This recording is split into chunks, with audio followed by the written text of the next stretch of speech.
인생을 뒤흔들 그런 시련을. 아버지가 사업하다가 3억 원을 빌렸는데 대부업체에 8억 원까지 빚이 늘어났다고 그래요. 대마를 공급을 하고 직접 흡연을 했던. 감금하고 수차례 성폭행과 협박을 일삼았다라고. 더 충격적인 사실은 A양의 옷에 불을 지르기도 한 것으로.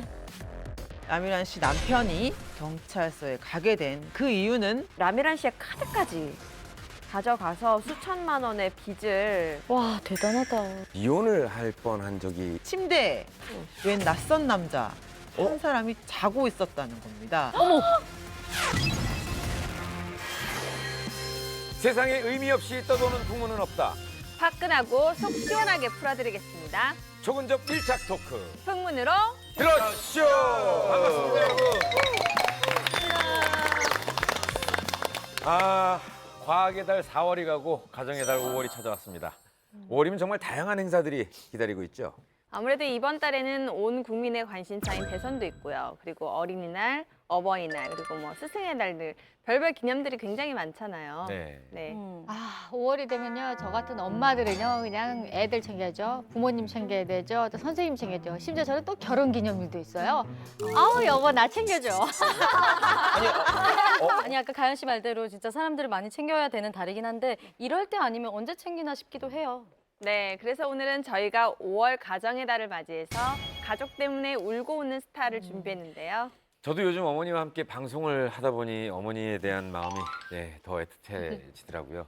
상민 씨는 지금 뭐 최고의 효도를 하고 있는 거죠. 어머니도 지금 함께 방송하고 있고 지금 잘 나가시잖아요. 아유, 아닙니다. 근데 지금 이제 딱 이 시점에서 정말 예쁜 며느리 한 명을 들어가면 옆에 네. 그러니까. 어때요? 아니 정말 김지민 이 씨 옆에 어때요? 아니 옆에 여기 계신 분들은 효도 다 하고 계시죠, 효도. 효도라고 하려고 하는데 네네. 받는 부모님께서는 그래도 부모님이 원하시는 뭔가가 있잖아요. 네. 저 같은 경우는 뭐 아무리 제가 용돈을 드려도 장가 안 가는 아들은 효도가 아닙니다. 효자가 아닙니다. 네. 그냥 늘 불효자죠. 근데 용돈 받긴 받으시죠? 잘 받으시죠. 동네 어른들 막걸리 쏘느라고요. 어, 저는 작년에 집이 부모님 집이 불이 난 거예요 다. 불났죠. 어머. 외출 중에 불이 다 나가지고 없어요 집이. 그래서 지금 그거를 지어드리려고 막 준비하고 있는데 돈이 엄청 드네요. 아우 그래서 그렇게 난리 팔아 제끼는 거예요. 어떻게든 많이 벌어야 팔았으면 되니까. 좋겠다. 저희 어머님은 뭐 SNS를 통해서 이제 메시지 보내는 거를 어떻게 또 배워가지고요. 네. 핸드폰을 아까 갑자기. 전에도 문자 오셨어요? 왔는데, 부활절 그리고 내일 모레도 예식장 돈이 없어. 이런 문자를 늘 보내고 계십니다. 네, 이렇게 연예계에서도 별난 효도 선물로 주목받는 스타들이 많다고 하네요. 네, 그렇습니다. 사실 얼굴도 예쁘고 마음씨도 예쁜 아주 고운 스타죠. 벌써 14년 차 경력의 연기자로 승승장구하고 있는데요. 한때 뭐 이분이 한 프로그램 나와서 요리를 좀 했나 봐요. 그러니까 이서진 씨가 홍석천 씨보다 분명히 잘한다며 칭찬을 했던 아주 미모의 스타입니다. 아 우리 서진 씨가 그런 얘기를 했다고요? 나 누군지 알겠어요. 누구? 서진 씨가 좋아하는 박신혜 씨. 빙고 맞습니다. 사실 박신혜 씨는 효녀로도 굉장히 유명합니다. 그동안 한 10년 동안 연예계 생활을 해서 번 돈으로 부모님에게 곱창집을 선물해서 굉장히 화제가 됐었고 실제로 본인 일이 없는 날에는 곱창집에 나가서 서빙도 도와주고 있다고 합니다. 또 특이한 가게를 차려준 스타가 또 있는데 바로 그 도라에몽을 좋아하는 심영탁 씨가 그렇습니다. 그러니까 심영탁 씨가 사실은 진짜 프로 효도러, 그러니까 효도를 아닙니다. 그거 들으면 효도른 줄 알겠네. 라고 하는데 아버지가 이제 직장에 은퇴를 하신 아버지에게 특이한 선물을 했는데 그게 바로 고물상을 차려드렸다고. 예? 네? 고물상을 왜요? 물상은 효도인가? 그 고물상에 보면 고철이라든지 이런 그럼요. 것들을 싸게 사서 비싸게 파는 고수익의 하나의 또 사업이라고 하더라고요. 와 진짜 특이한 선물이다. 이렇게 잘 키워주신 부모님에게 효도로 은혜를 갚는 스타들이 있는가 하면 부모님의 어려운 상황을 해결해준 기특한 효자가 있다면서요. 네, 저도 이분의 팬으로서 진짜 너무너무 기쁜데요. 이 얘기를 들으니까 저는 이분이 왠지 더 진짜 멋있어 보이더라고요. 되게 강조하시네요. 누구지? 아이 또 마음 뺏겼구나. 네, 그분은 바로 드라마뿐만 아니라 요즘 예능에서도 다양한 모습을 보여주고 있는 대세 배우죠. 박보검 씨입니다. 네. 박보검 씨입니다. 네. 난리 난리 난리 난리. 난리 난리. 어허 아, 부러워한다. 네. 내 사람이다. 하지 마, 하지 마. 내 사랑이다. 어울려. 네, 박보검 씨 지금 홍석천 씨 목소리와 굉장히 다르게 달달하고 뭔가 설렘 가득한 목소리를 갖고 있죠. 네, 심쿵하는 외모 또 연기력도 엄청나잖아요. 그쵸, 네. 네, 박보검 씨 보검 매직이라는 말이 나올 정도로 정말 요즘 대세 스타인데 박보검 씨가 이 인생을 뒤흔들 그런 시련을 맞이하게 된 건데요. 데뷔한 지 얼마 되지 않은 시점이었습니다. 그때 박보검 씨에게 엄청난 빚 독촉이 쏟아집니다. 당시 대부업체가 박보검 씨에게 요구한 그 빚 독촉된 금액이 무려 8억 원 정도였거든요. 대부업체요? 아니 뭐 박보검 씨 하면 평소에도 되게 검소하기로도 알려져 있는데 그 성공한 드라마로 성공한 후에도 지하철 안에서 목격담이 많았었거든요. 근데 박보검 씨가 어떻게 하다 8억 원의 빚을 졌죠?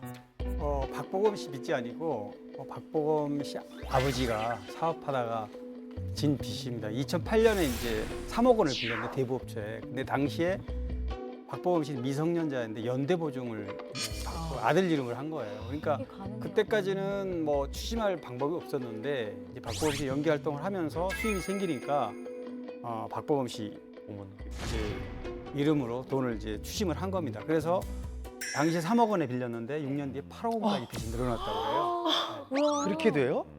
그렇게 되죠. 와. 아니, 그러면 사채라는 게 무서워. 6년 동안 3억에서 8억이 된 거예요? 네, 네. 그 아버지의 빚은 그럼 지금은 해결이 됐나요?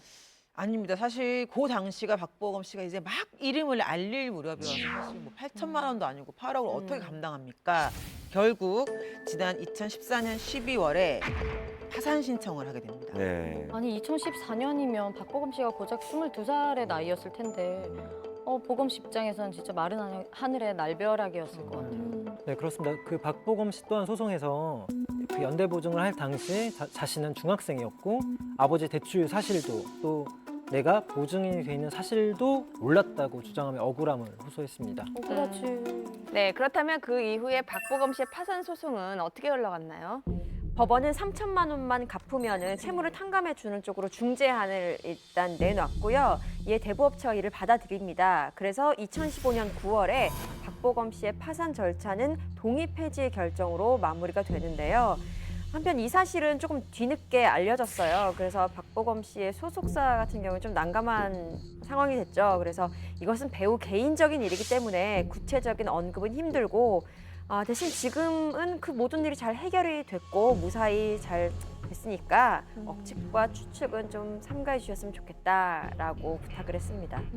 그러고 보니까 그 박보검 씨가 나왔던 영화 차이나타운에서 보면 맡은 역할이 채무자의 아들이었었거든요. 네, 맞아요. 굉장히 열심히 일해서 갚고 막 그랬었는데 그거 보니까 연기하면서 되게 좀 마음이 좀 아팠을 것 같아요. 네, 맞습니다. 뭐 그 역할이 어쩌면 자기랑 너무 흡사하다. 그래서 어느 씬을 연기할 동안에는 너무 힘들고 괴로웠다. 이런 심정을 밝힌 적이 있어요.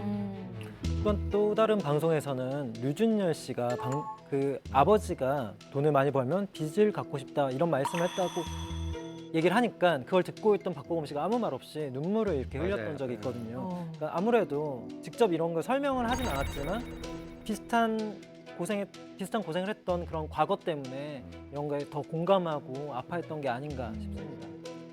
어쨌든 박보검 씨처럼 가족의 문제를 책임져야 하는 상황에 놓인 스타들. 네.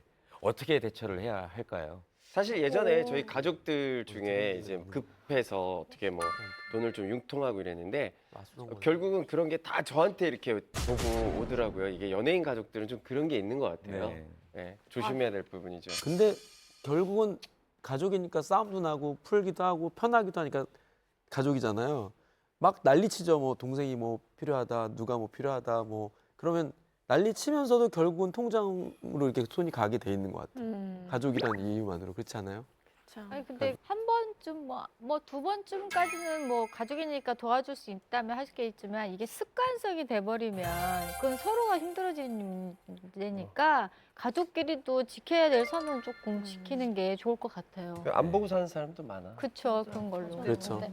정말 어린 나이에 엄청난 채무로 마음고생이 심했을 것 같습니다. 그래도 지금은 고비를 넘기고 최고의 전성기를 누리고 있잖아요. 네, 그렇습니다. 뭐 비온 뒤에 땅이 굳고 아프면 성숙한다고 그러잖아요. 박보검 씨가 이제 이런 돈 문제 때문에 굉장히 마음고생을 많이 해서 그런지 어쨌든 연기와 인기에 굉장히 날개를 달면서 승승장구했는데 드라마를 연달아 히트했고 또 광곡에서도 몸값이 5배 이상 뛸 정도로 지금 완벽하게 자리 잡았는데 지난 1월에는 그 건축학개론으로 유명하죠. 이용주 감독의 신작 서복의 남자 주인공으로 또 얼마 전에는 안시성의 주인공으로 물망에 올랐다는 얘기가 있습니다.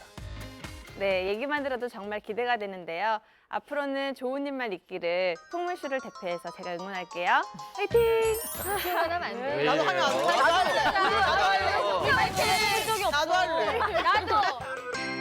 박보검 씨처럼 부모님이 어려운 상황을 나서서 해결해주는 경우가 있는가 하면 또 부모님 문제로 논란을 겪은 스타가 있다면서요. 그렇습니다. 한 명의 아버지가 아니라 2명의 아버지 때문에 좀 곤란한 상황을 겪은 스타가 있네요.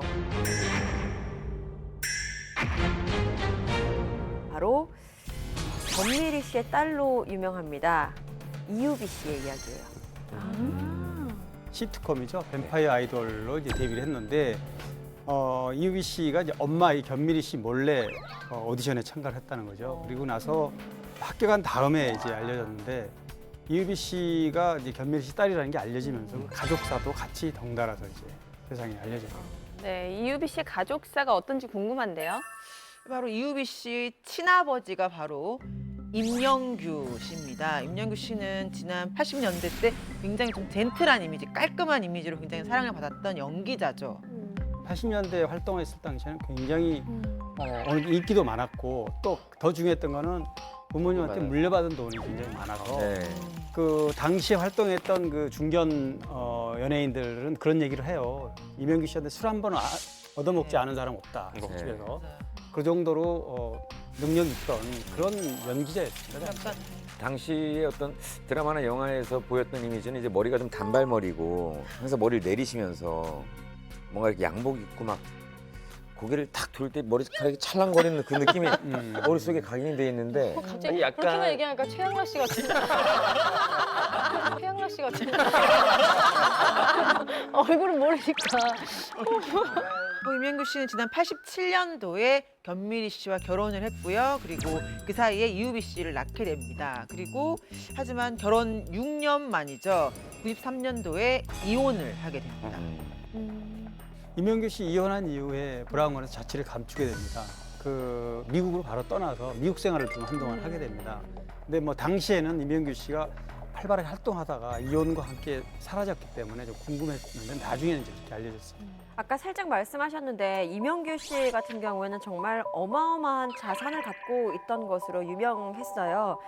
이명규 씨 아버지가 국내 100대 기업에 들 정도로 굉장히 큰 회사를 갖고 있었고 250평 부지의 그 저택에서 뭐 가정교사도 있고 운전기사, 도우미 이런 분들이 계실 정도로 굉장한 재력가라고 하는데 당시 이명규 씨가 아버지로부터 물려받은 자산이 165억 원이었대요. 근데 지금의 가치로 좀 환산을 하자면 600억 원 정도에 달하는 정말 엄청난 금액이라고 합니다. 그런데 미국에서 이명규 씨는 인생의 위기를 맞게 되는데요. 이 어마어마한 재산 단 2년 6개월 만에 먼지처럼 사라지게 됩니다. 어머. 임영규 씨가 미국에서 사업을 했는데 이 사업이 연이어 실패를 했는데 사실 그 와중에도 어렸을 때 워낙 잘 살았던 집안에서 자란 사람이기 때문에 좀 흥청망청 호화롭게 생활을 했나 봐요. 그래서 결국 이렇게 정말 먼지처럼 재산이 날아가게 된 거죠. 아니 2년 6개월 만에 다 써버리려면 진짜 하루에 거의 1억씩 써야 되는 아니, 건데. 지금도 165억을 2년 6개월 만에 쓰라고 하면 이게 굉장히 힘든 뭘 먹어야 되지? 상황인데. 아니 사업도 사업이지만 호화로운 생활을 대체 어떻게 했길래 2년 동안 600억을 지금으로 따지면 600억을 탕진을 할 수가 있죠? 어마무지. 이명규 씨 본인 말에 따르면 어쨌든 산타모니카에 방 16개짜리 집을 사고 왜? 이사를 둔 리무진을 타고 다녔다고 해요. 게다가 또 매일매일 호화로운 파티를 아. 즐겼다고 하네요. 아니 그렇다면 미국에서 전 재산을 다 잃고 한국으로 돌아온 건가요? 네, 한국에 돌아왔습니다. 한국에 돌아와서도 굉장히 힘들었습니다. 왜냐하면 당연히 재산 다 잃고 돌아왔기 때문에 노숙 생활을 했고 너무 배가 고파서 수돗물을 먹어서 배탈이 나가지고 응급실에 실려갔고 또 뭐 장례식장까지 빚쟁이들이 쫓아와가지고 결국에는 어머니 임종도 지키지 못했다고 합니다. 또 좀 술에 많이 의존을 했다고 합니다. 그러면 자연스럽게 구설수에 또 오르게 되죠. 심지어 2003년도에는 술값 83만 원을 갚지 못해서 긴급 체포되는 일까지 벌어지게 됩니다. 와, 진짜 극과 극의 삶을 사셨는데 이런 모습을 보면은 가족들이 진짜 마음이 안 좋았겠어요. 네, 그런데 이런 논란 속에서도 2006년에 이유비 씨가 이명규 씨를 언급하는 듯한 모습이 방송에 잠깐 비춰졌어요. 근데 당시 저는 아빠 코랑 닮은 것 같다. 화장 안 한 평상시에는 아빠를 더 닮았다라고 말해서 눈길을 끌었습니다. 그래도 뭐 어쨌든 아빠라는 존재를 계속 마음속으로 생각은 하고 있었네요. 그런데 뭐 이런 딸의 애틋한 그런 아빠에 대한 생각에도 불구하고 이명규 씨는 자꾸 엇나갑니다. 그러니까 2007년에 술에 취해가지고 마트 종업원을 폭행한 일부터 시작해서 그 이후로 뭐 여성 중개인, 부동산 중개인을 또 폭행했다든지 택시 기사를 또 폭행, 그리고 뭐 술집에서 난동 부리고 뭐 이렇든 여러 가지 일일이 다 나열하기 힘들 만큼 폭행이라든가 뭐 술값 시비라든가 이런 난동 사고를 많이 일으켰습니다. 근데 이런 거는 어떻게 보면 병적이라고 볼 수 있겠네. 이렇게 사고를 계속 치니까 무슨 이유에서 이렇게 참 싸우셨을까요? 이해할 수 없는 행동들이 계속 이어지는 그때에 2010년 7월입니다. 이명규 씨가 드디어 이제 이혼 후 17년 만에 TV 앞에 모습을 드러내게 되는데요. 그때 이렇게 이야기를 합니다. 그동안의 사건, 사고, 알코올성 치매를 알았기 때문이다라고 이야기를 하는데요. 그런 사건이 있은 그 직후부터는 정말 술을 다 끊었고 일당 3만 원인 식당에서 주차 관리를 하고 있으며 찜질방에서 지내고 있다라고 해서 좀 충격을 안겼죠. 뭐 그렇게 얘기한 이후에 사건 사고가 좀 잠잠해졌습니다. 한동안에 2013년에 이제 그 4살 때 이유비 씨가 4살 때 헤어져서 무려 20년 만에 이제 처음 TV로 접했으니까 아빠로서 여러 가지 만감이 교체했을 겁니다. 그래서 언젠가는 이 어려움을 극복하고 딸을 따뜻한 아빠로서 만나겠다 이런 다짐도 하게 됐습니다. 그럼 그 이후에 이명규 씨는 이유비 씨와 만나거나 복귀를 하게 됐나요? 안타깝게도 또다시 구설수에 계속 휘말리게 되는데요. 뭐 술집에서 무전 취식해서 입건되는가 하면 무임승차, 경찰 폭행 뭐 등등의 좀 안 좋은 일에 연루가 돼서 뭐 좀 화제가 됐었죠.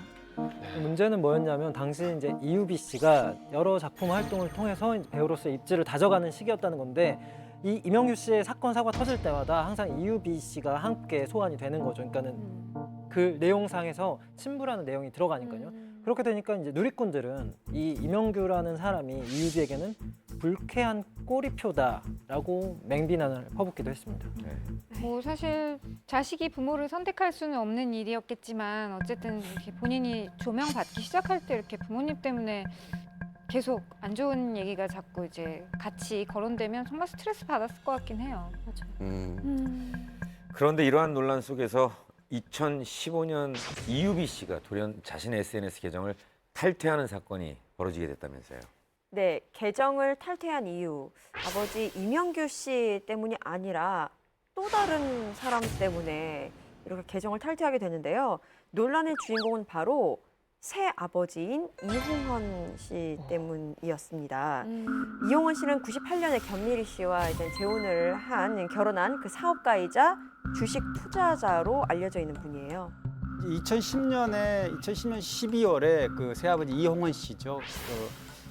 이 새아버지 이홍원 씨가 이제 법정 구속되는 일이 벌어졌는데요. 당시 이홍원 씨가 상장 폐지 위기에 놓여 있는 회사를 이제 인수를 합니다. 인수해가지고 이거를 신규 확장 등의 이런 허위 공시를 통해서 무려 266억 원의 부당 이득을 취한 혐의로 받았는데 재판을 통해서 어떤 주가 조작 혐의가 드러났고요. 그리고 3년형을 받았습니다. 이 사건을 좀 이렇게 묻히는가 싶었는데 이후에 이유비 씨가 2015년도에 드라마죠.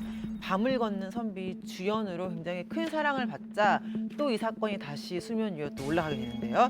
당시 누리꾼들은 이유비 씨를 향해서 사기꾼의 딸이다라면서 굉장히 무차별적인 악플 공격을 했었죠. 당시 이유비 씨는 자신의 SNS를 통해서 근거 없는 허위 사실을 유포하지 말아주세요. 정중히 말씀드립니다라는 글을 올렸는데요. 이거는 이제 논란이 재점화되면서 새아버지 동영상에 악성 댓글, 또 인신 공격형 댓글이 달리자 거기에 이제 불쾌감을 표시를 한 건데, 하지만 이 반응에 누리꾼들은 오히려 더 심한 악플을 계속 이어갔고 결국에는 이제 이유비 씨가 SNS를 탈퇴하게 되는 일까지 이어졌죠. 네. 근데 여기서 끝이 아닌 게 지난해 8월에 이홍원 씨가 또다시 구속되는 사건이 벌어집니다. 그 이유는 1년 6개월 동안 상장업체의 주가를 조작을 해서 수십억 원의 부당이익을 챙긴 혐의를 받았기 때문인데요. 이 사건으로 또 이유비 씨가 많은 비난을 받게 됩니다. 본인의 잘못도 아닌데 사실은 부모의 논란으로 비난받는 스타들 어떻게 생각하십니까? 사실 저는 이런 비슷한 경험이 있는 게 저희 아버지는 그냥 법정 관리인으로 회사를 이제 맡아서 하시게 되셨는데 그 전 경영진이 친 사고들에 대해 가지고 제 SNS에 와가지고 막 이렇게 막 뭐라 하는 사람들이 있었고 그리고 제가 또 하는 일이 정치 이런 거다 보니까 뭐 협박성 이야기도 막 들어오고 이렇게 했었는데 사실 뭐 그 절박한 마음들, 그러니까 뭐 투자했다 손실을 본 거나 이런 마음들은 이해하지만은 그렇다 해서 뭐 도와드릴 수 있는 분이 없는 사람들한테 하는 거는 좀 아닌 것 같아요. 그러니까 얼굴이 알려졌다는 거잖아요. 사실 이유비 씨가 이제 새아버지하고 그 이전에는 전혀 거론이 되지 않았고 이명규 씨가 와서 뭐 무전 취직하거나 이런 사고를 쳤을 때 저희들이 기사를 쓰게 되면 아무래도 견미리 씨 이름을 거론하지 않을 수가 없거든요. 그러니까 늘 그런 일이 벌어지면 뭐 견미리 씨 전 남편 이렇게 기사를 쓸 수밖에 없는 건데 유명한 사람이니까. 그런데 이유비 씨 같은 경우는 본인이 연예인으로 활동을 하게 됐고 데뷔를 했기 때문에 그 이후에 벌어진 일에 대해서는 가족이라는 그 어떤 울타리 때문에 어쩔 수 없이 얼굴이 알려졌다는 이유로 그런 피해를 보고 있는 거죠. 어쨌든 아빠들 때문에 수많은 구설수와 논란에 휘말렸던 이유비 씨는 현재 어떻게 지내고 있나요? 사실 뭐 아빠들, 뭐 친아빠 그리고 현재 아빠의 구설수에도 사실 그 가족들 이유비 씨 어머니인 견미리 씨 그리고 동생인 이다인 씨. 이유비 씨 마찬가지로 굉장히 성공적인 행보를 가고 있어요. 엄마인 견미리 씨는 알다시피 주식으로 굉장히 큰 수익으로 화제가 됐고 또 뿐만 아니라 화장품 사업이 누적 매출액이 무려 2,000억 원이라고 합니다. 대박을 이어나가고 있죠. 뿐만 아니고 동생 이다인 씨 역시 드라마죠. 화랑에서 큰 활약을 보여서 화제가 됐고요. 드라마 밤을 걷는 선비 이후에 대세 스타로 떠오른 이유비 씨 또한 뜨거운 관심 속에서 차기작을 준비 중이라고 합니다. 그런데 이유비 씨처럼 아버지 때문에 순환을 겪었던 스타가 또 있었다면서요? 네, 그렇습니다. 바로 중견 배우로 활동 중인 권재희 씨인데요. 네, 권재희 씨는 81년에 미스 롯데로 데뷔를 했고요. 그동안에 뭐 전원일기라든지 대추나무 사랑 걸렸네라든지 이런 다양한 작품에서 활동을 했고 최근에 혼술남녀라든가 이런 드라마에 다시 활약을 하면서 이제 주목을 받았는데 권재희 씨 같은 경우는 사실 남편이 이하원 씨예요. 고 이하원 씨. 이하원 씨하고 정말 금실 좋은 부부로 개그맨 탤런트 연예계 부부로 결혼해서 잘 살았는데 젊은 나이에 이하원 씨가 작년에 사망을 합니다. 그래서 지금 아마 권재희 씨는 그런 그 남편의 갑작스러운 어떤 별세 때문에 굉장히 아마 정신적으로 하면 힘든 시기가 아닐까 생각이 듭니다. 그런데 권재희 씨가 아버지에 대한 논란 때문에 연예계를 데뷔했다면서요? 네, 그 이유가 바로 아버지가 사형수였기 때문인데요. 사실 그 당시만 해도 사형수의 가족들은 좀 평범한 직업, 뭐 선생님, 공무원, 뭐 이런 걸 하기가 좀 힘들었다고 해요. 그래서 그나마 조금 제약이 덜하고 비난의 화살이 좀 적을 것 같은 것을 좀 보다 보니까 미스 롯데에 나가게 되고 이제 그것을 계기로 연예계에 입문하게 된 것이죠.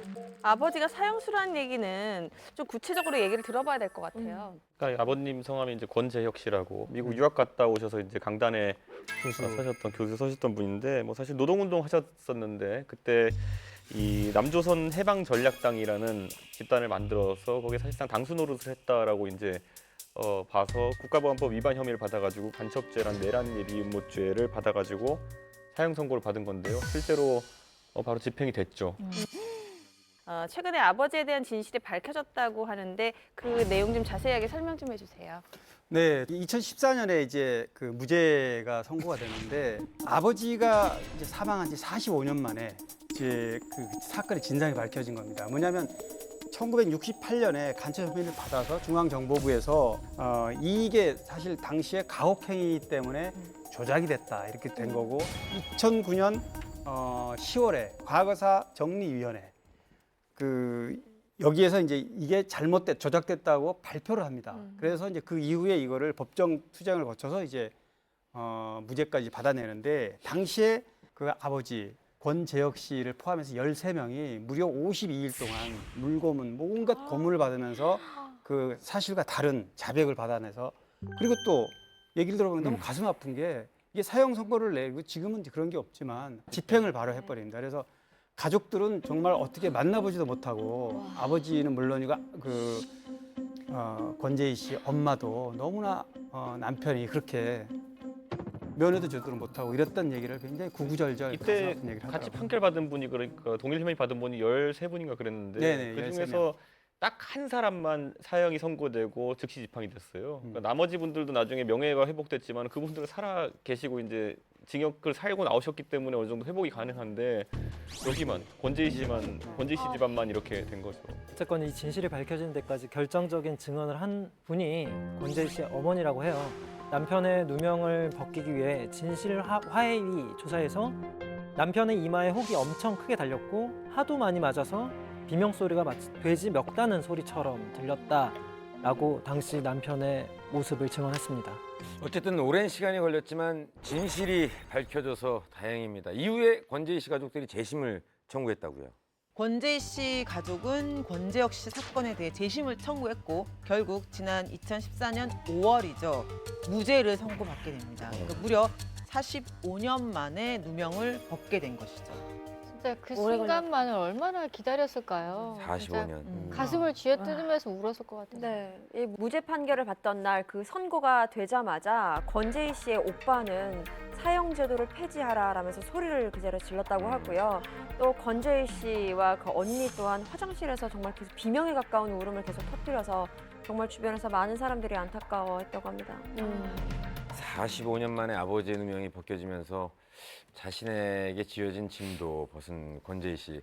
잠시 쉬었다가 최근에 다시 방송 활동을 활발히 하고 있다라는 소식이 들립니다. 네, 육아를 위해서 그 연기 활동 좀 활동을 안 했고 2014년에 아버지가 무죄 판결 나고 나서 이제 권재희 씨가 본인이 직접 재판관으로 참여하는 그 연극을 했습니다. 그때도 저도 기사를 썼는데 그 상석꽃 울릉도 1974 이런 제목의 연극을 했고 본인이 그 판사 역할을 맡았습니다. 많은 분들이 도움을 줘서 이런 작품 활동도 했고 그 이후에 이제 연기 활동 지금 하고 있잖아요. 그래서 참 보기 좋다 그랬는데 아까 말씀드렸듯이 남편이 갑작스레 강경변으로 갑자기 정말 건강하던 사람이 갑자기 돌아가셨습니다. 그래서 지금 굉장히 마음 아픈 시기를 겪고 있을 거라고 생각이 됩니다. 네, 비극을 겪은 만큼 의미 있는 일도 계속해서 하고 있는데 굉장히 아픔을 겪은 사람들을 좀 돌보는 것 같더라고요. 이 세월호 참사 이후에는 그 유족들을 직접 만나서 시간이 흐르면 나처럼 웃으며 말할 수 있는 날도 올 거다. 웃을 만큼의 근력이 생기지 않으면 거대한 바위를 칠 수 없다라면서 위로를 전했다고 합니다.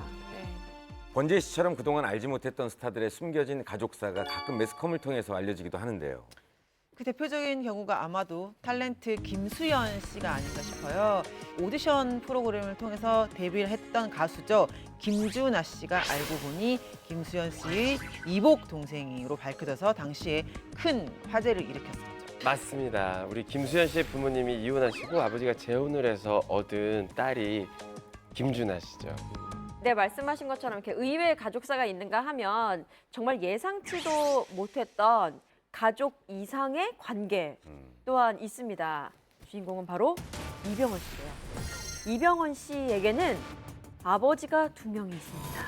아버지가 2명이 어떻게 아버지가 2명이에요? 한 분은 친아버지 계시고요. 그리고 또 다른 분은 양아버지인데요. 지난 95년에 이병헌 씨가 배우그룹의 김우중 회장과의 양자가 됐다라고 밝힌 적이 있죠.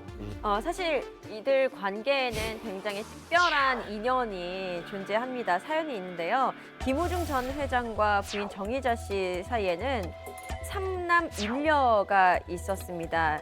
근데 믿음직한 장남이자 장차 대우그룹의 후계자가 될 그런 김선재 씨를 굉장히 아꼈다고 하는데 90년입니다. 김선재 씨가 24살이 되던 해에 갑작스럽게 사망을 하게 됩니다. 네, 당시 미국 보스턴 대학에 유학하고 있었던 김선재 씨가 밤 늦은 시간에 동생과 함께 부모님을 마중하러 가던 차 안에서 그 마주오던 중앙선을 넘어 달려오던 화물차를 피하기 위해 핸들을 급하게 꺾었고 그러다가 교통사고를 당했다고 합니다. 아이고. 그 장남 갑작스런 이런 사고 때문에 김 전 회장의 일가가 굉장히 슬픔에 잠겼고 엄마 정희자 씨는 이제 아들의 이름을 딴 선재 미술센터를 만들어서 아들의 영혼을 이제 기렸다고 그러고요. 그런데 그렇게 그러고 나서 한 4년쯤 지났다고 그러는데 4년 후에 텔레비를 보는데 우연히 그 장남과 딱 닮은 사람을 보게 된 겁니다. 그 주인공이 바로 이병헌 씨였다고 그럽니다. 닮았어요. 눈매나. 약간 눈매랑 시원시원한 턱매, 아예 눈매. 닮았어요.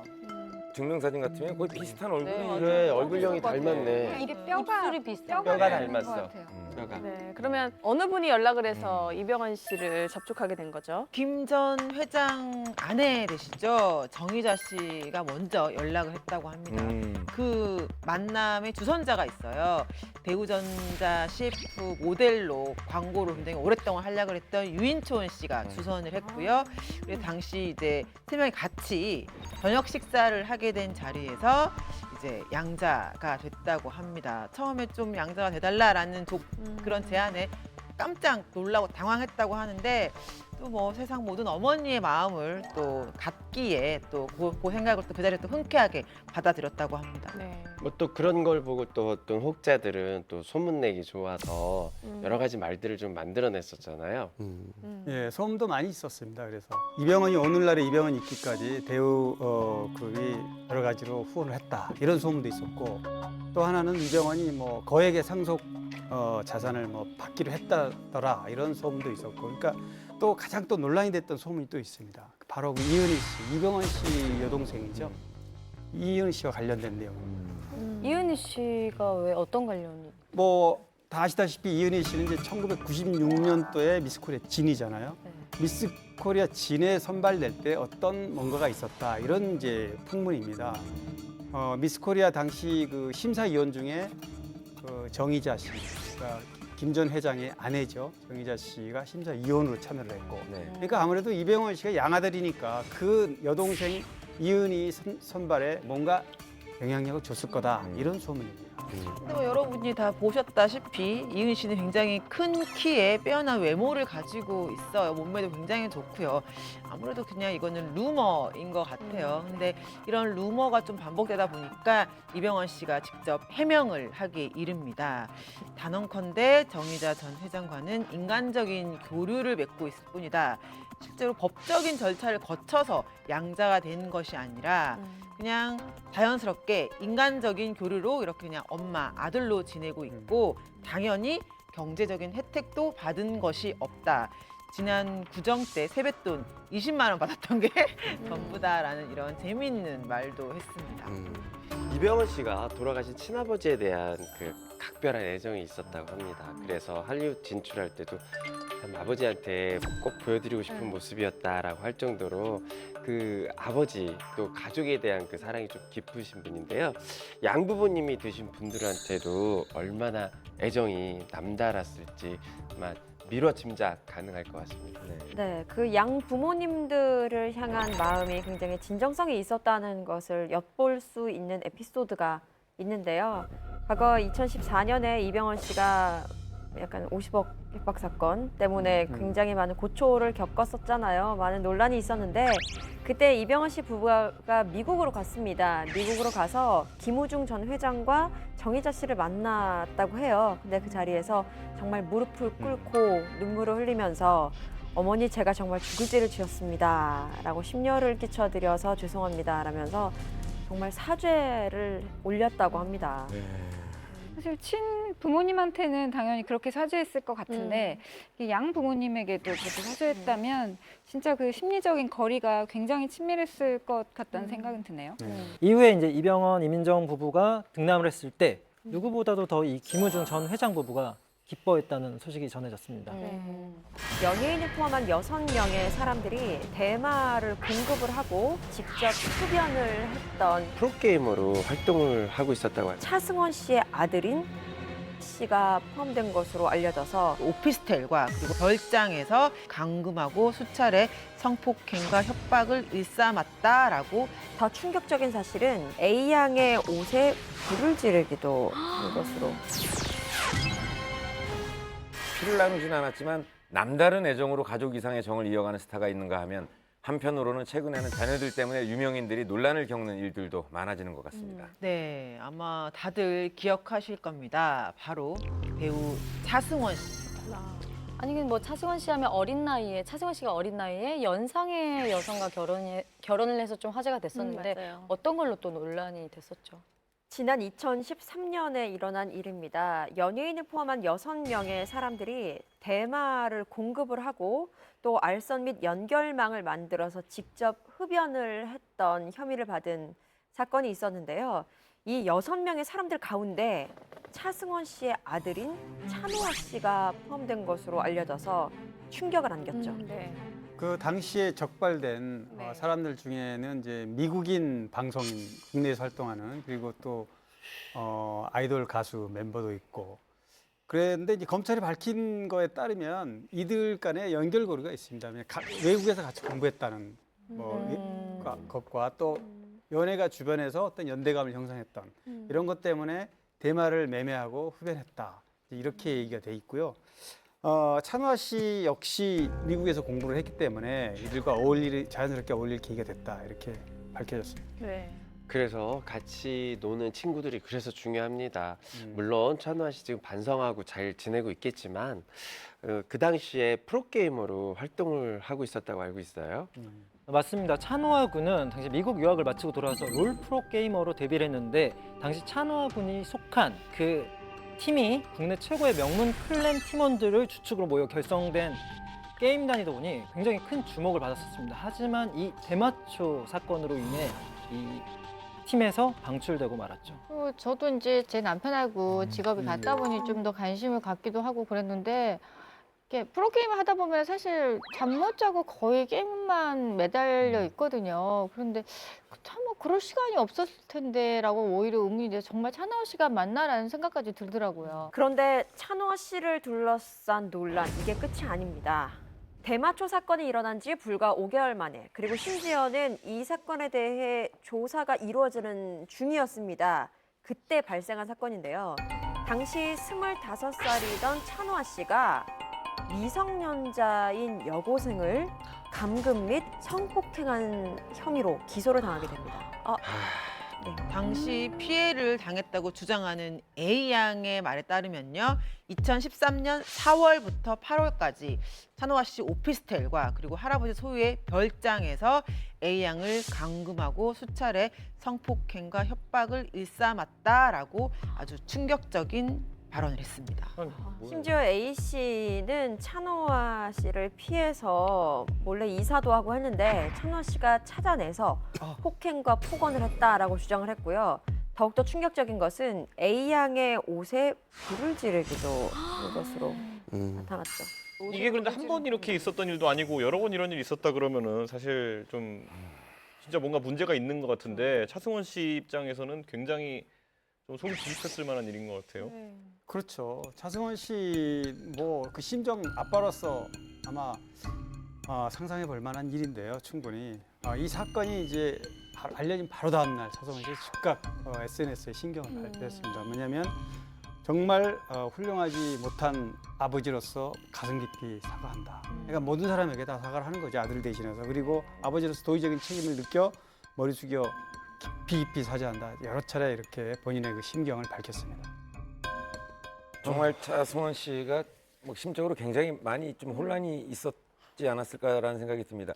그 당시에 많은 누리꾼들이 차승원 씨의 행보에도 관심이 많았어요. 맞습니다. 당시 차승원 씨는 영화 하이힐 촬영 중이었어요. 그럼 대부분 이런 사건이 있으면은 영화를 좀 하차하거나 어떠한 큰 결단을 내릴 것이다라고 생각을 했는데 차승원 씨는 사실 이러지도 저러지도 못하는 상황이었어요.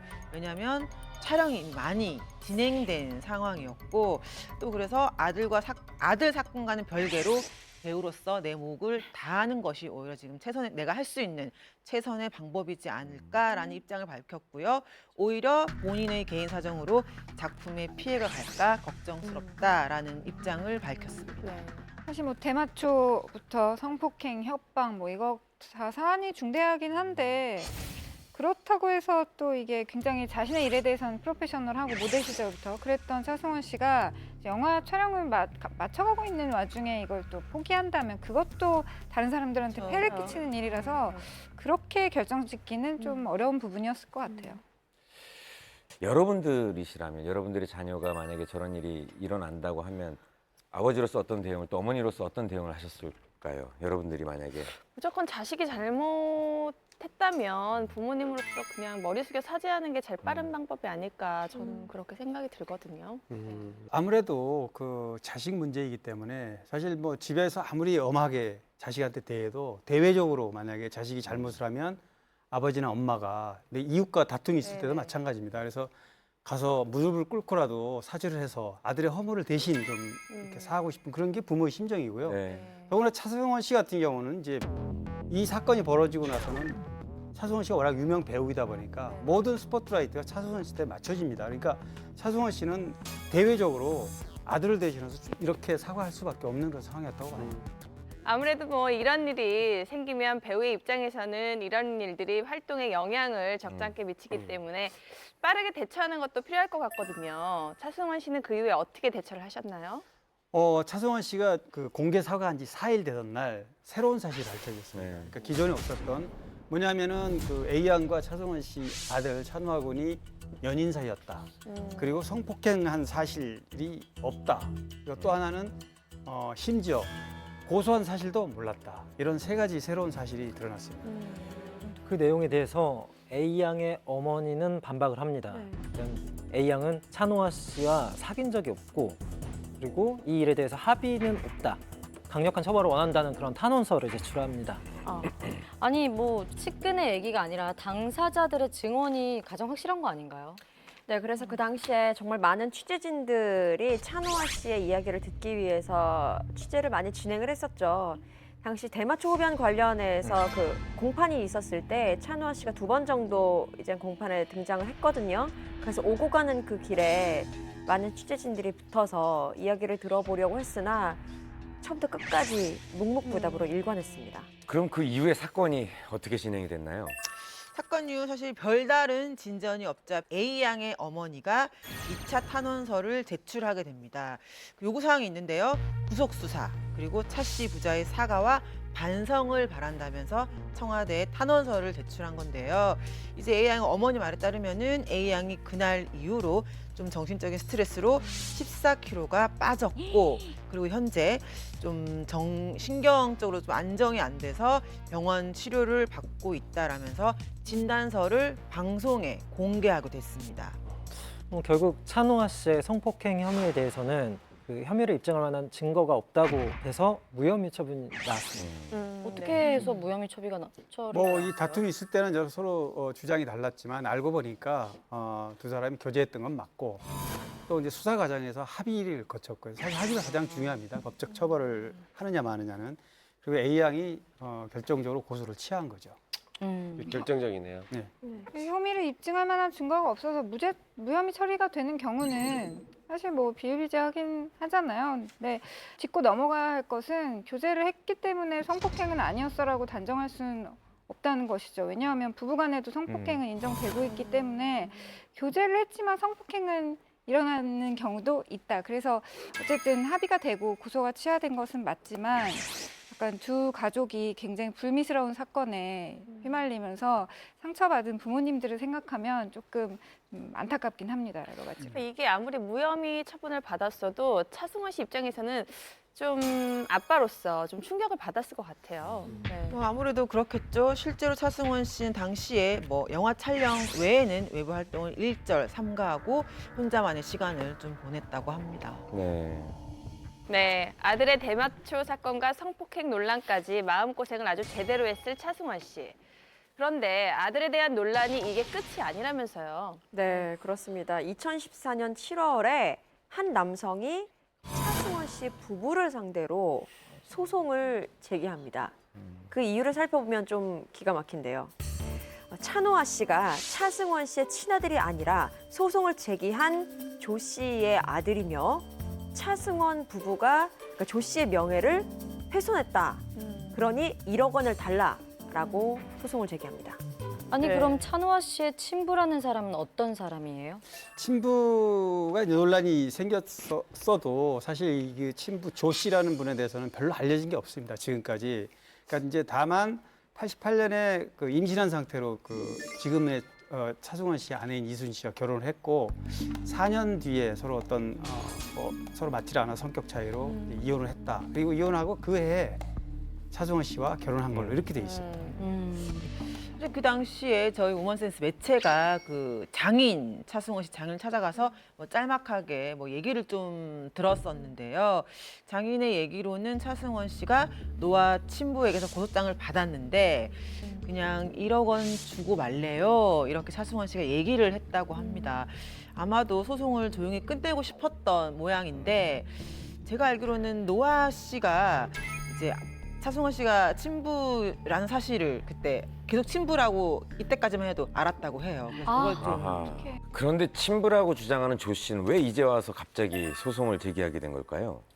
차승원 씨의 아내 이수진 씨가 1999년 에세이를 냈었거든요. 그 에세이 내용에서 보면은 차승원 씨가 18살 때 이수진 씨를 만났고 20살이 되던 해에 결혼을 했다. 그리고 차승원이 그 옆에서 많이 도와줬다는 내용이 있는데 조 씨 입장은 이 내용이 사실이 아니라고 거짓이라고 주장을 한 거죠.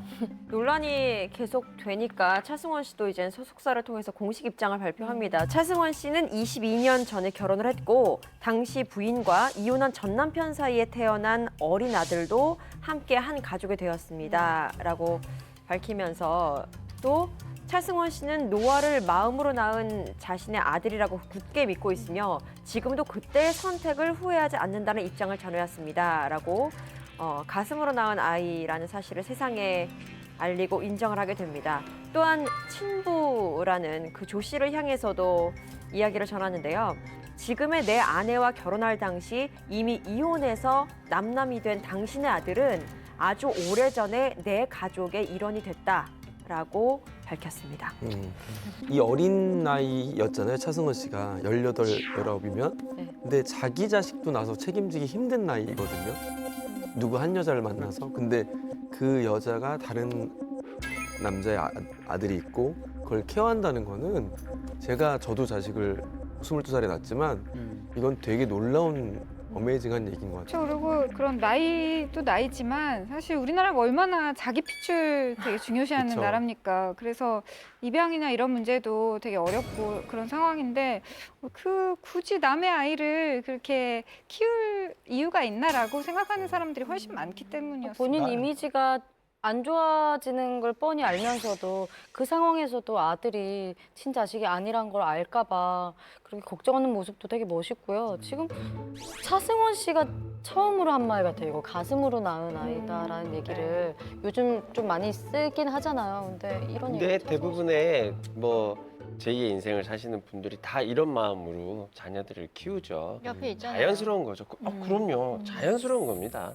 그러니까 제 딸하고 제 남편이 처음으로 만났을 때 당시가 저희 딸이 그 중학생이었어요. 네.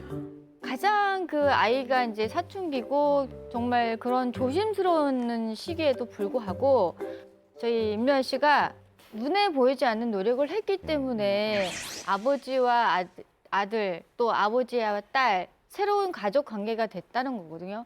그 노력을 인정을 해주지 않는 저는 이 친부의 이 모습을 보니까 그런 거 있잖아요. 낳은 정보다 기른 정이 못할 게 없다라는 거. 네. 저는 그걸 또 한 번 느끼는 것 같아요. 차승원 씨는 이제 이 사건을 겪으면서 그 어렸을 때 자기 아들로 키웠고 아들한테 모르게 친부인 것처럼 이렇게 살았다가 이런 일이 생기면서 이제 밝혀졌잖아요. 그러니까 굉장히 그 부분에 대해서는 좀 차승원 씨가 어떻게 보면 마음이 아팠겠지만 오히려 이 아들이 찬호아군이 더 엄마 아빠를 위로하면서 친아버지라도 자신을 이렇게까지 감싸주지 않았을 거라고도 생각이 되잖아요. 그러니까 그럴수록 더 차승원 씨가 아들을 대외적으로 밖으로 이런 일을 벌였으면서도 감싸주는 부분이 참 따뜻하게 느껴져요.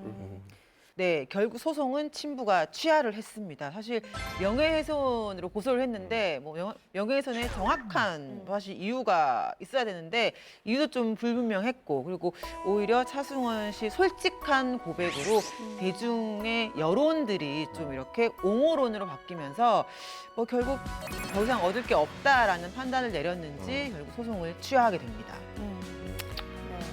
그런데 사실 이렇게 스타들의 자녀들을 둘러싼 논란도 있지만 정재계에서도 이런 일들이 빈번하잖아요.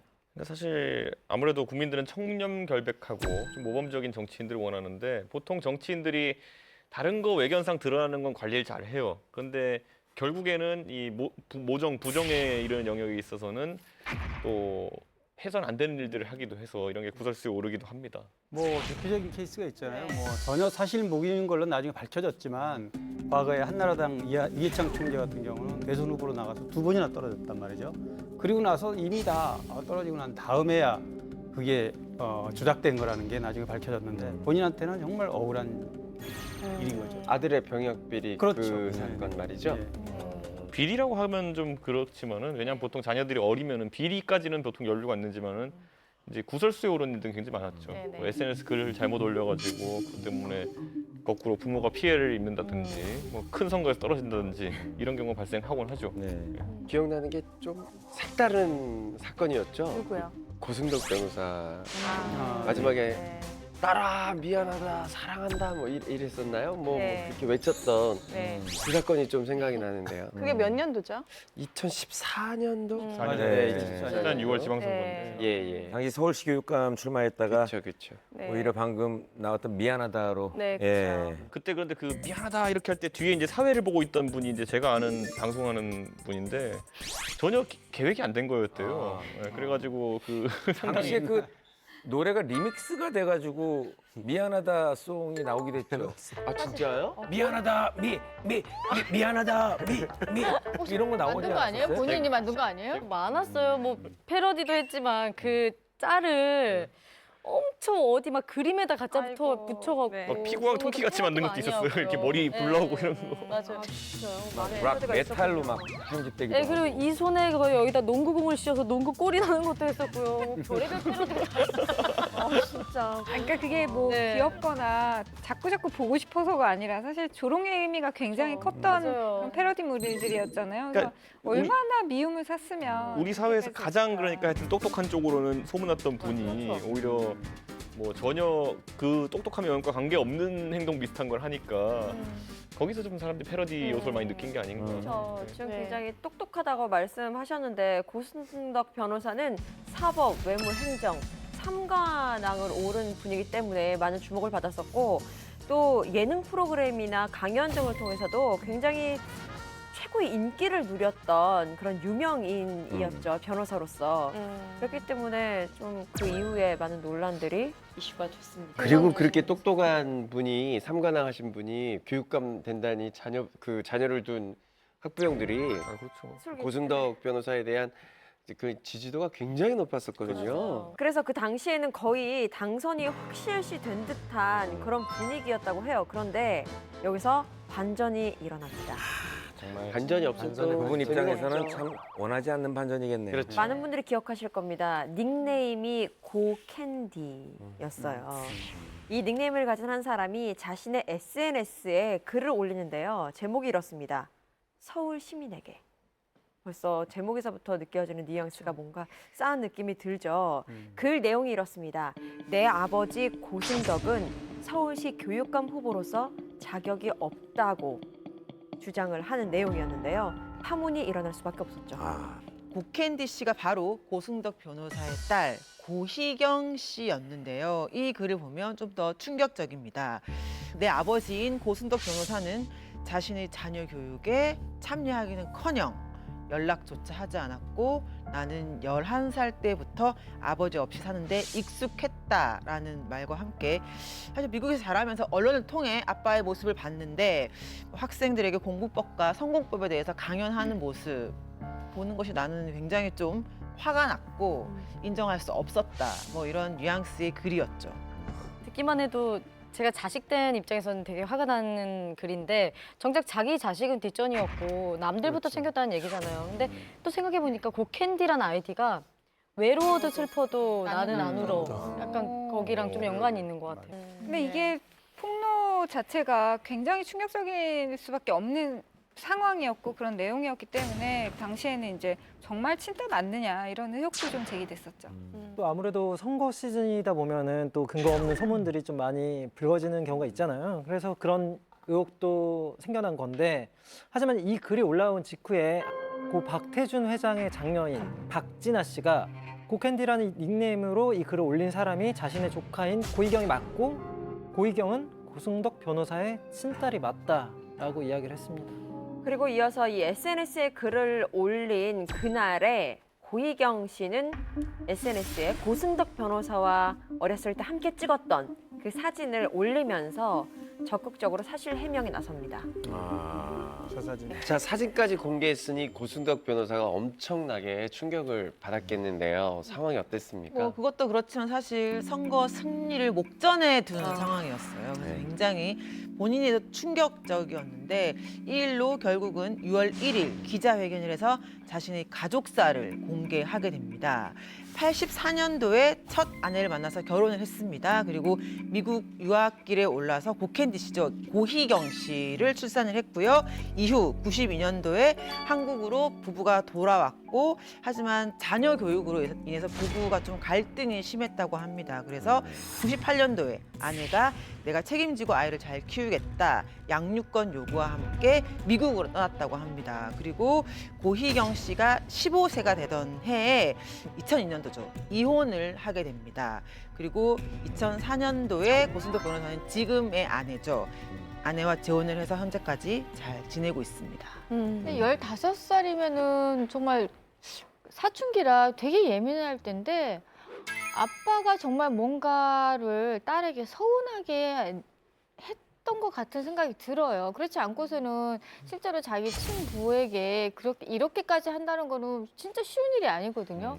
그만큼 실제로 이 고승덕 변호사 정치 입문을 하게 되면서요. 이제 99년도에 그 당시 이회창 총재한테 부름받아가지고 한나라당에 이제 공천받아서 보궐선거에 나오게 되는데 그걸 들은 사람이 장인이 아까 박태준 전 총리잖아요. 그 박태준 총재는 그때 자민련이라는 당을 그 총재였는데 장인의 당이랑 다른 당으로 나와가지고 공천받아가지고 선거에 나온 거예요, 송파구에. 그러다 보니까 그때부터 이미 양 가문 사이에는 엄청나게 금이 가 있었다라고 얘기하는 거고 그런 상황 속에서 사실 뭐 엄마와 생활하고 있는 그 고희경 씨가 아버지에 대해 가지고 좋은 감정을 가질 리가 만무하죠. 네. 하지만 고승덕 변호사의 입장은 조금은 다른 면이 있었습니다. 딸 고희경 씨의 주장은 사실과 다르다라면서 반박을 한 건데요. 자신은 딸과 메시지도 전화도 가끔 했고 또 한국에 딸이 올 때는 가끔 만나기도 했다라면서 그렇게 뭐 사이가 나쁘다든지 벽이 있었다든지 이런 거에 대해서는 좀 아니다라고 주장을 했죠. 뿐만 아니라 딸과 주고받은 그 카톡 메시지를 전부 공개하기도 했는데요. 그러니까 그 글을 올리기 전에 불과 사흘 전에 주거나 나눈 문자의 대화를 보면은 너네들 때문에 입양을 포기하고 외롭게 산다. 내겐 너네 둘이 유일한 핏줄이라며 문자를 보냈어요. 그러자 고희경 씨가 그래도 재혼했잖아요. 뺏긴 것처럼 느끼면서 살지 말고 있는 자식에게 잘해봐요. 라고 응답한 내용을 공개하기도 했습니다.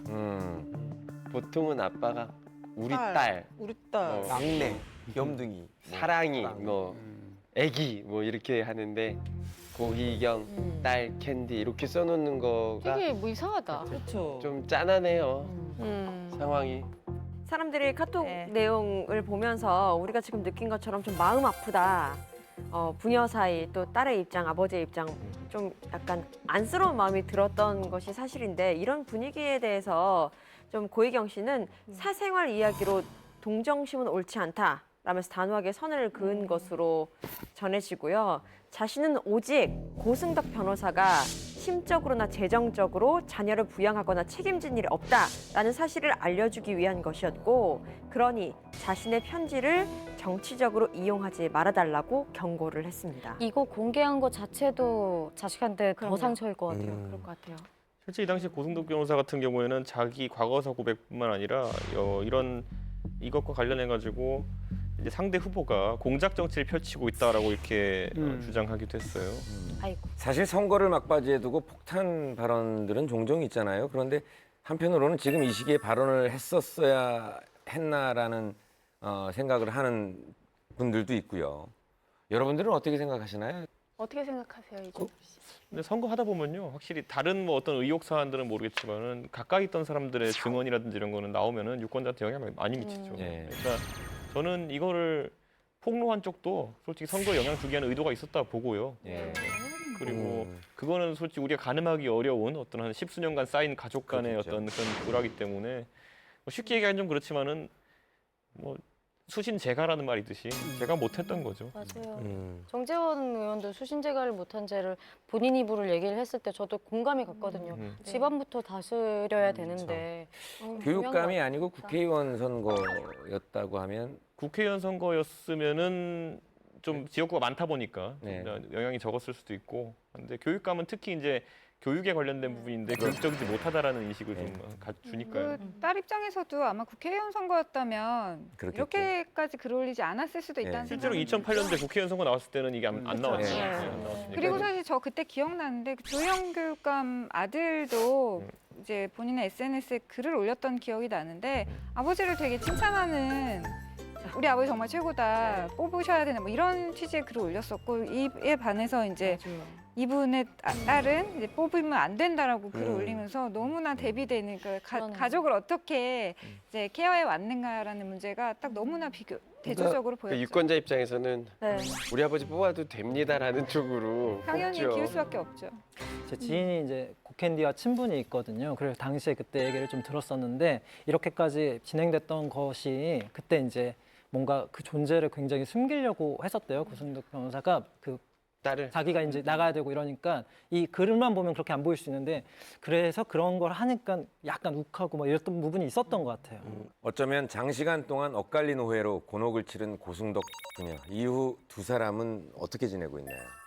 고승덕 변호사는 이제 낙선한 직후에 뭐 한 대학교 교수로 위촉됐고 또 법률사무소를 차려서 뭐 경기도 의사의 법제이사로 활동을 했다고 그래요. 최근에 들리는 얘기는 뭐 조만간 과거처럼 또 방송을 할 거라는 얘기도 들리긴 해요. 근데 아직 결정난 건 없고요. 따님 고희경 씨는 미국에서 세월호 진상규명 이런 관련 활동을 해온 걸로 이렇게 알려졌습니다. 가족 간의 논란이라고 하면 배우자와의 논란 또한 빼놓을 수 없는 이야기죠. 네, 그중에서 남편 때문에 눈물 없이 들을 수 없는 인생극장의 주인공이 된 스타가 있다고 하는데요. 바로 배우 라미란 씨입니다. 라미란 씨 하면 또 유행어가 있잖아요. 에헤 너도 했던 뭐 이런. 너도 나도 최근에는 정말 월계수 연극전 신사들에서 차인표 씨 부인으로 하드캐리 커플 캐릭터로 엄청 사랑을 받았지 않습니까? 네. 하드캐리 해. 하드캐리 해. 예. 맞아요. 사실 라미란 씨는 95년부터 연극 무대에서 활동을 해서 꽤나 무명 생활이 길었습니다. 한 10년 정도 무명 생활을 좀 거쳤고요. 그리고 2005년 지금 라미란 씨 있게 한 영화죠. 박찬욱 감독의 친절한 금자 씨를 만나게 됩니다. 그러다가 정말로 많은 사랑을 받게 되죠. 다들 기억하시죠? 그 영화 친절한 금자씨에서 교도소에서 이영애 씨를 돕는 친구로 나왔잖아요. 네. 그리고 이제 또 그 호피무늬 입고 1988에서 치타 여사로 빵 터졌죠. 네. 지금 뭐 각종 예능, 드라마, 광고 섭렵하지 않은 곳이 없습니다. 정말 다 아우르고 있는 라미란 씨는 데뷔 때와 비교를 했을 때 개런티가 거의 뭐 100배가 뛰었다라고 할 정도로 최고의 호황기입니다. 그런데 이런 라미란 씨가 남편 때문에 힘든 인생을 살았다는 얘기는 뭔가요? 네, 라미란 씨가 과거 신성훈 씨와 뮤지컬 드라큘라에 함께 출연했던 적이 있는데요. 그때 신성훈 씨의 매니저였던, 그러니까 지금의 남편을 처음 만나게 됐다고 합니다. 그때 이제 목 부상을 당해서 라미란 씨가 응급실에 갔다 온 적이 있는데 그때 괜찮냐고 챙겨줬대요. 그 지금의 남편이. 그래서 그날 밤에 남편이 좋아한다고 고백을 해서 연인으로 발전했다고 합니다. 꼭 어디가 아파야 돼. 출발은 내가 어디가 아프고 다치고 뭐 옆에 이렇게 괜찮아요. 뭐 요거 한마디에 왜 드라마 꼭 그렇게 시작을 해? 그 관심 너도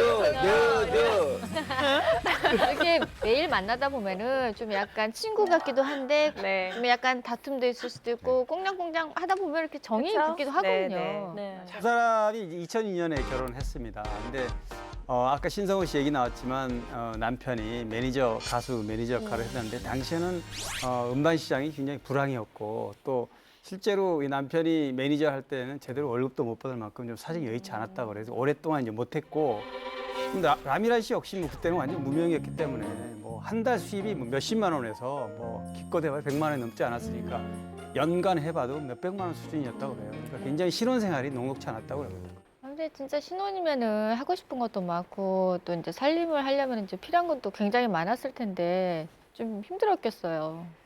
게다가 라미란 씨가 임신을 하게 되면서 연기를 하기 어려운 상황이 된 거죠. 그러니까 라미란 씨와 남편 둘 다 모두 경제적인 그 활동을 하기가 좀 어려웠던 상황인 것 같아요. 그래서 라미란 씨가 만삭의 몸을 이끌고 추운 겨울에 안 입는 옷을 들고 나가서 그냥 뭐 내다 팔게 됐다고 해요.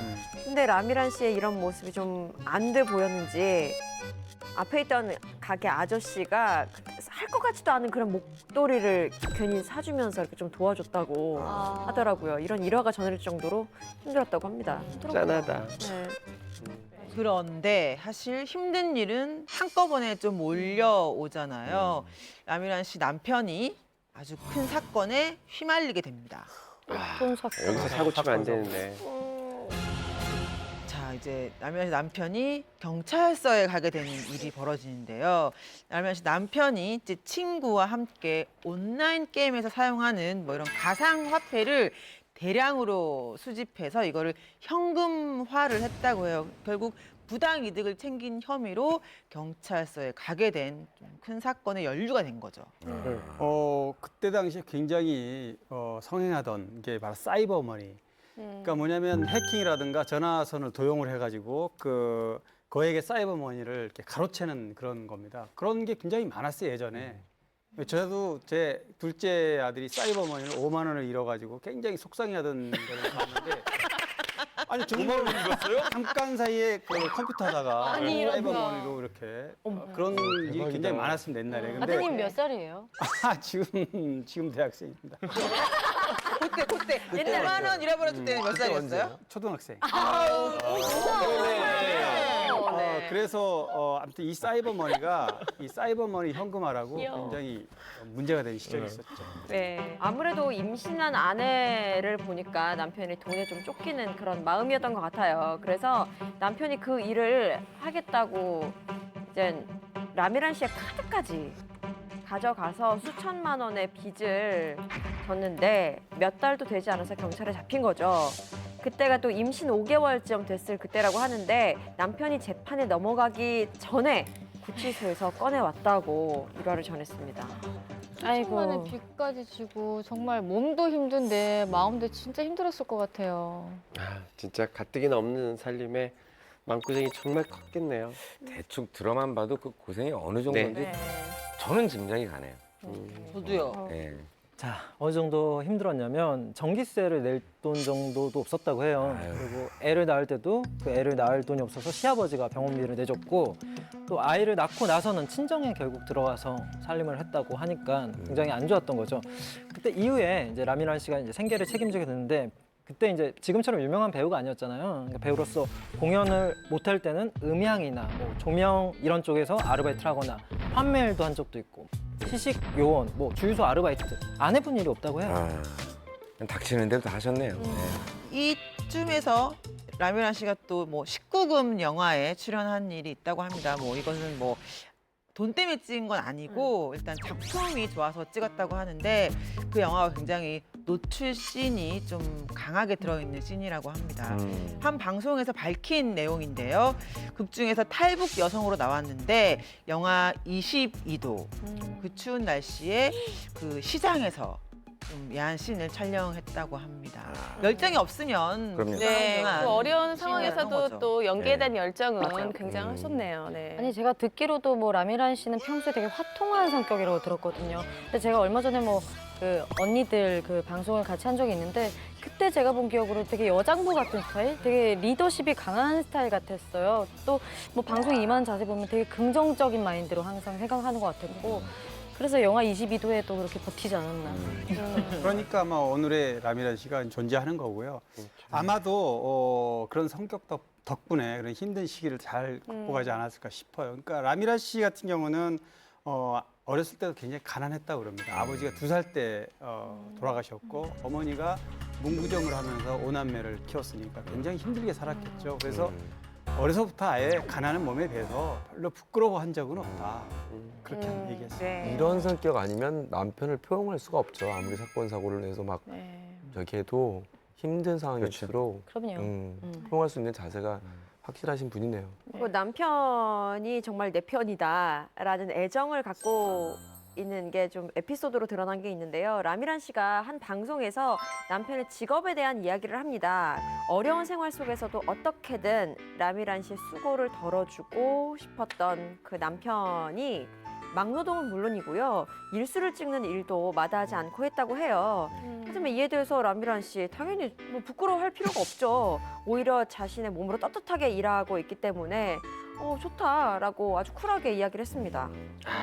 정말 이런 얘기는 세상의 모든 남편들이 듣고 싶어하는 그런 멘트 아닙니까? 맞아요.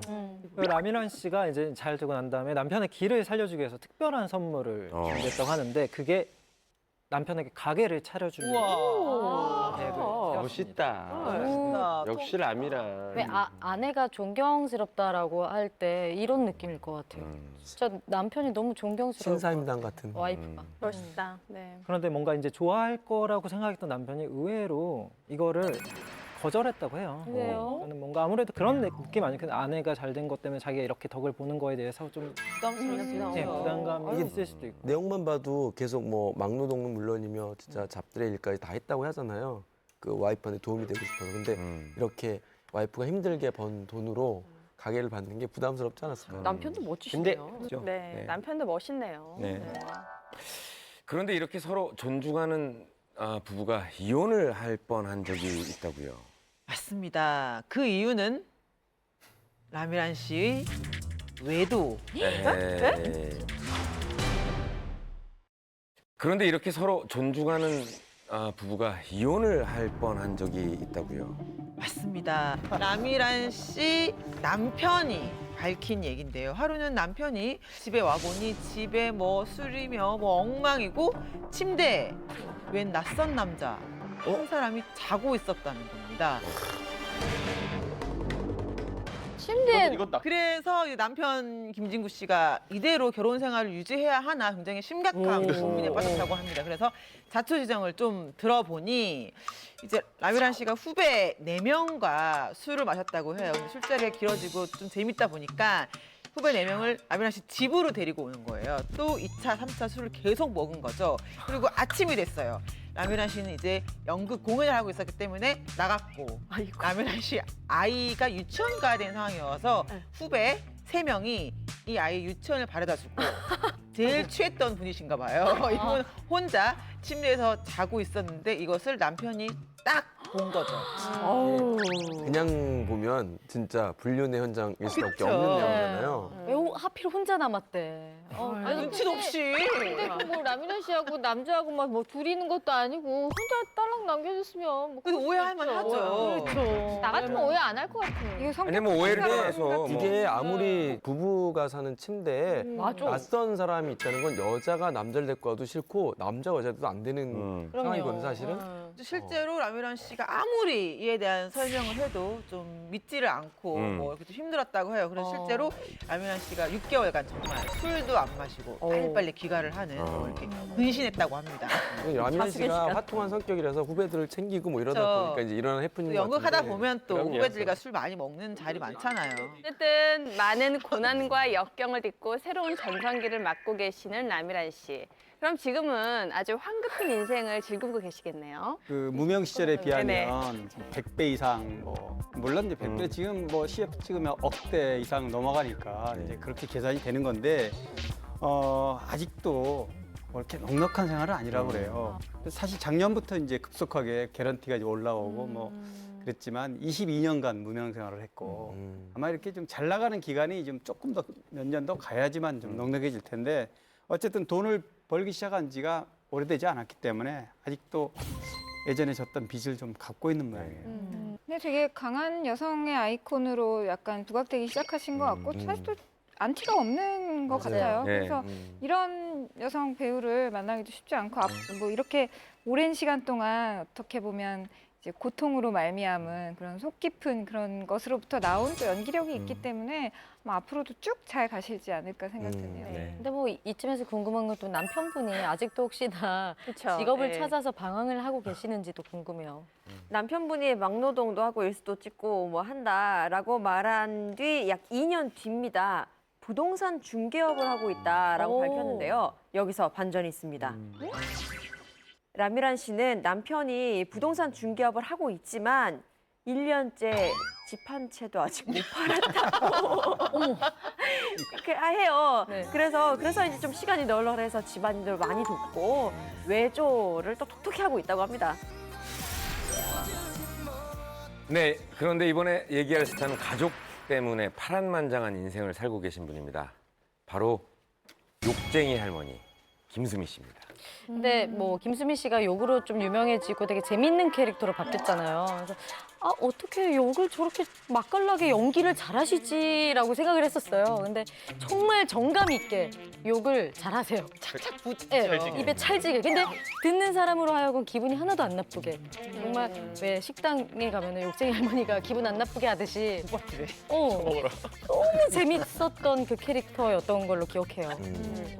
김수미 씨 같은 경우엔 말씀하신 것처럼 이렇게 욕도 괄괄하게 하시고 뭔가 화통하고 털털하고 거침없는 분으로 생각하기 쉬운데 알고 보니 결혼 후에 남편과 아들 때문에 좀 참고 살았던 부분이 있더라고요. 이 집도 비슷한 거예요. 바로 남편의 외도 때문입니다. 남편을 소개해 준 사람이 바로 꽃밭에서를 부른 가수 정훈이 씨가 소개해 줬는데 신혼 초부터 굉장히 좀 외도를 일삼았다고 해요. 이제 임신 3개월 때였다고 해요. 친구한테서 전화가 왔대요. 호텔 수영장에 내 남편이 웬 여자와 함께 수영을 즐기고 있다라는 얘기를 들어서 화가 난 김수미 씨가 남편을 파리채로 호되게 응징했다고 하는데 삽 같은 걸로 응징해야 되는 거 아니에요? 일단 잡히는 대로 때리신 것 같은데요? 아니 어떻게 파리채 갖고 해요? 만약에 김가연 씨면 어떻게 할 것 같아요? 일단 수영장에서 놀고 있다. 머리 끄댕이를 섞을 때 누구 머리 수영장에 끄댕이? 빠뜨려야죠. 여자를. 남편부터 해야지. 아, 그래요. 그런데 더 황당한 거는 김수미 씨가 이렇게 응징을 하는데도 남편의 멘트가 허를 찌릅니다. 네. 왜요? 내일도 수영장에 가야 하니까 좀 안 보인 쪽 좀 때리라고. 어머, 그랬다는 거예요. 그냥 이 말씀을 듣고 그냥 또 웃을 수밖에 없었대요, 김수미 씨도. 너무 웃겨가지고. 그게 뭐가 웃겨요? 완전 황당한 거죠. 완전 어이없다. 이거 철부지네요. 네, 네. 그런 느낌인가. 그런데 남편의 외도는 또 일어납니다. 심지어 둘째 아이를 임신한 지 8개월째 그 외도 사실이 발각이 됐는데요. 그 이번에는 이혼을 하자라고 결심을 먹고 법원까지 갔는데 당시에 시어머니가 아파트와 작은 건물을 김수미 씨 앞으로 주면서 자신의 아들과 살기엔 과분하니 좋은 사람을 만나라라고 말을 했다고 하네요. 그 시어머니 그래요. 입장에서 그렇게 하기 쉽지 않았을 텐데 그래서 대단하시네. 어떻게 됐대요? 아무래도 아이도 있었고 그때 이제 김수미 씨가 작품에 대한 그 방송 일이 물밀듯이 들어왔대요. 그러다 보니까는 차일필 이루다가 미루다가 결국에는 이혼을 포기했다고. 그런데 얼마 후에 김수미 씨에게 또 다른 위기가 찾아옵니다. 네, 바로 김수미 씨의 시어머니가 돌아가시게 됩니다. 근데 돌아가시게 된 원인이 김수미 씨 본인 때문에 그렇게 됐다고 됐습니다, 사실. 그래서 엄청난 충격에 빠져듭니다. 왜 본인 때문에 그러신 거예요? 당시 사고 원인은 이제 김수미 씨가 출연한 연극에 그 연극 포스터를 시어머니가 벽을 이제 벽보에 붙이고 김수미 씨가 차로 이렇게 같이 이동하던 중이었는데 김수미 씨가 차량이 당시에 엄청난 그 사회면 뉴스로 크게 나왔습니다. 아, 맞다. 예, 차량 급발진으로 후진으로 시어머니가 거기에 사고를 당합니다. 교통사고. 그래서 사실상 김수미 씨는 그 남편과 시어머니가 사업에 실패하고 어려운 가정에서도 여러 가지 며느리를 위해주는 시어머니를 굉장히 존경하던 분이었는데 자신으로 인해서 돌아가셨다고 생각하니까 그 죄책감 때문에 결국 3, 4년간 정말로 힘들게 침대에서 누워만 지냈다고. 어머. 그래서 그 당시에 맞아요. 그 김수미 씨가 빙이 됐다라는 소문도 좀 돌았었어요. 네, 네. 그랬죠. 괴로운 날을 보내고 술로 하루하루를 보내고 알코올 중독이 되고 자살 시도까지 하고 연기 활동은 스톱하고 은둔 생활을 할 정도로 굉장히 힘들었는데 이 모든 시련을 견디게 해준 게 또 바로 남편 덕분이라고 합니다. 이제 사실 김수미 씨 당시 건강 상태가 수면제 때문에 입근육이 마비돼서 밥도 못 먹을 정도였다고 해요. 근데 남편분이 이렇게 씻지도 않고 좀 냄새가 나는 김수미 씨 옆에서 늘 극진히 간호를 해줘서 결국은 건강을 찾았다고 합니다. 네. 철없던 말썽쟁이 남편이 세상에서 멋진 최고의 애처가로 돌아오셨네요. 네. 네, 이후 김수미 씨는 드라마로, 영화로 정말 욕쟁이 할머니로서 찰진 욕을 선보이시면서 많은 사랑을 받고 행복한 나날을 보내게 됐는데요. 하지만 시련이 또 한 번 발생하게 됩니다. 언제까지? 진짜 네. 팔자가 바로 아들의 사기 혐의 논란이 불거지게 된 건데요. 얼마 전의 일입니다. 지난 2월이죠. 한 영화사 대표가 김수미 씨의 아들이 어머니 김수미 씨를 주연으로 하는 영화를 기획하고 있다라면서 1억 1천만 원을 빌려갔고 갚지 않았다라면서 김수미 씨 아들을 사기 혐의로 고소를 하게 되죠. 이게 남편이 이제 정신 차려서 다시 왔더니 이제 아들이 문제가 됐네요. 고소인의 말에 따르면요. 지난해 10월까지 일본 투자사로부터 제작비 지원을 받기로 약속하고 수수료 명목으로 돈을 빌려갔으나 약속한 기일 내 투자가 이루어지지 않았고 빌려간 돈도 돌려주지 않았다고 주장을 했고요. 이어서 투자 기일을 지키지 못할 경우 자신의 돈을 즉시 돌려주기로 한 지불이행 각서까지 작성했는데도 정 씨가 이를 묵살하고 있다고 밝혔습니다. 이거에 대해서는 사기 자체가 성립이 안 된다. 김수미 씨 얘기가 그거고요. 어쨌든 처음에는 이거 자체가 상대를 하고 싶지 않았지만 이게 이제 아들과 또 김수미 씨 이름이 같이 거론되니까 김수미 씨 어떤 명예에 관련된 부분이어서 이거를 무시하려고 했지만 결국에는 명예회복 차원에서 법적 대응을 하겠다 이렇게 얘기를 하고 있습니다. 근데 김수미 씨 입장에서는 아들까지 이러니까 정말 적잖이 황당하셨겠어요. 그렇죠. 물론 오해받을 만한 부분은 분명히 있긴 있지만 이런 일에 언론에 오르내린 것 자체가 너무 황당하고 억울하다. 그래서 그냥 마음 같으면 당장 연기 활동 은퇴 선언하고 그만두고 싶다 이렇게 원통한 얘기를 좀 했습니다. 불과 얼마 되지 않은 사건인데 그럼 그 논란은 진행 중인 건가요? 네, 그렇습니다. 아직 사건은 진행 중인 거고요. 이게 네. 결과가 나오는 대로 저희가 풍문쇼를 통해서 전해드리도록 하겠습니다. 네, 오늘 풍문쇼에서는 가족 때문에 울고 웃는 스타들이란 주제로 함께 이야기해봤습니다. 사랑은 가장 가까운 사람, 가족을 돌보는 것에서부터 시작된다는 말이 있습니다. 여러분, 바로 옆에 있는 가족과 더욱 따뜻한 사랑의 마음을 나누시기 바랍니다. 네, 오늘 저희가 준비한 풍문은 여기까지고요. 다음 시간엔 더 쇼킹하고 더 뜨거운 풍문으로 찾아오겠습니다. 여러분, 감사합니다. 감사합니다. 수고하셨습니다.